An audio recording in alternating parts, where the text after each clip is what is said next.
Top 10, top 5, number 1 contender. What do you do with Khamzat Chimaev now? He has defeated Li Jingliang in the very first round, only took one single punch in the round, dominating him and finishing him, making it look so easy, and he didn't beat some bum. Li Jingliang has been in the UFC for such a long time. He's a veteran of the game, a top 15 fighter, a monster in his own right. And Khamzat Chimaev is a 27-year-old with 9 professional fights, 3 UFC fights, none against any ranked opponents, fighting the number 11 Li Jingliang, coming off a critical battle with COVID, and he put on one of the best performances of his entire career. He beat the number 11 welterweight in the world, easier than almost any fight he's ever had. Not only that, even embarrassing Li Jingliang at one point in the fight, picking him up and carrying him like he's a baby, up to Dana White just to talk to Dana and tell him, hey, get off your phone, watch what's about to happen. That was one of the most savage moments I've ever seen in the last 20 years of the UFC. And what happened afterward? Complete control, complete domination. Li Jingliang couldn't do anything to Khamzat on the ground other than just hand fight with him. He was just trying to pry open the hands, but he really couldn't control the hooks. He just couldn't generally control the position. That is how strong and how far ahead of the game Khamzat Chimaev is when it comes to grappling. And honestly, this all started with the distance work for Khamzat. On the feet, he met Li Jingliang in the center of the cage quickly. Didn't want to give any ground up, and there was like an invisible line that Khamzat knew not to cross until he wants to commit, because he knows once he crosses that invisible line, once he gets to a certain distance in front of Jingliang, Jingliang is going to fire that right hand. So in Khamzat's mind, he wants to know, what can I do in this position to get his aim off? What kind of distraction or what kind of bait can I throw at him to get an easier shot for my takedown? Khamzat Chimaev kept bouncing back and forth, but not crossing an invisible line right here. As soon as he does, he knows that's when Li Jingliang is going to pull the trigger. Seeing that Jingliang was cocking his right hand back, Khamzat hopped in there with a fake jab, and he brought it really high up. Notice how high up he brings his left hand. Obviously not trying to land it on Jingliang, but him hopping in the air as well as reaching his hand up creates a very high target for Jingliang, which instinctively triggers Jingliang to throw a right overhand in order to intercept that high motion. So Jingliang's focus with his right hand is to attack with an overhand because of this. He knew that Khamzat Chimaev is a wrestler, so uppercuts are generally going to be the best weapon. But because of this feint, it most likely drew a higher target for Jingliang instinctively. But Jingliang did land the left hook, setting up for that high right overhand. And at the same time, Khamzat Chimaev was able to land a very slight jab, bringing it downward into Jingliang's face. And with that came the overextension, and the hips got squared for Khamzat Chimaev's double leg takedown. But credit to Jingliang for sprawling on Khamzat. That takedown right there was beautifully set up, but it wasn't well executed. But for many of these Dagestanis and Chechen wrestlers, the first shot is not the most dangerous. It's the second, third, fourth. The chain wrestling is what fighters really have to worry about these guys. And what did Khamzat do? He dropped his weight, causing Li Jingliang to have to bend over, allowing himself to lift Li easier, as well as getting under for the back. And that's when he paid attention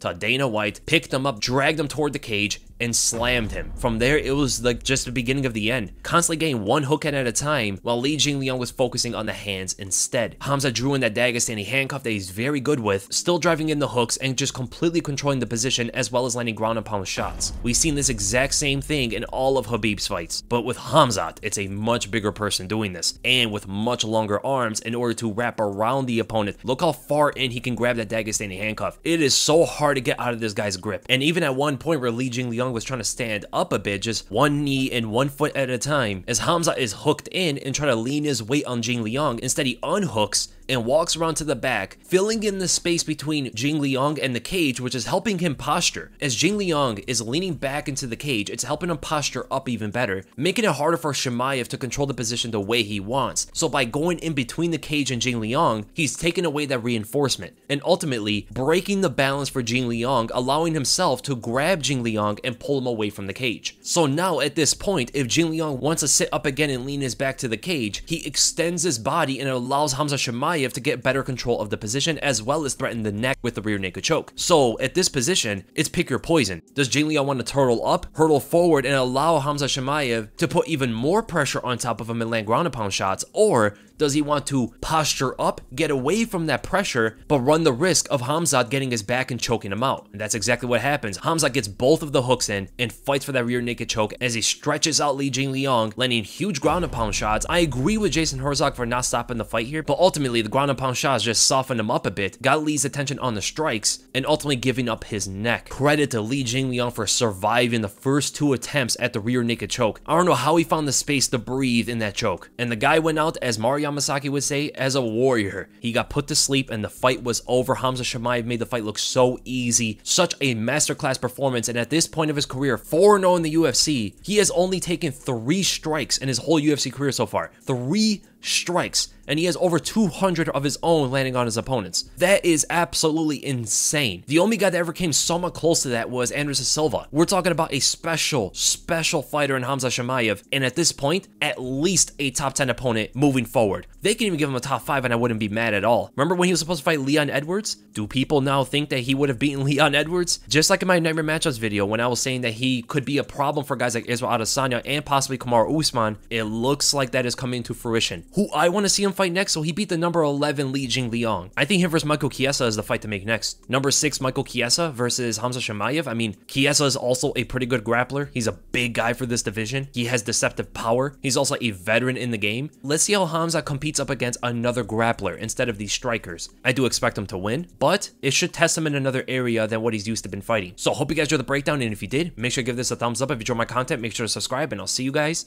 in the next video.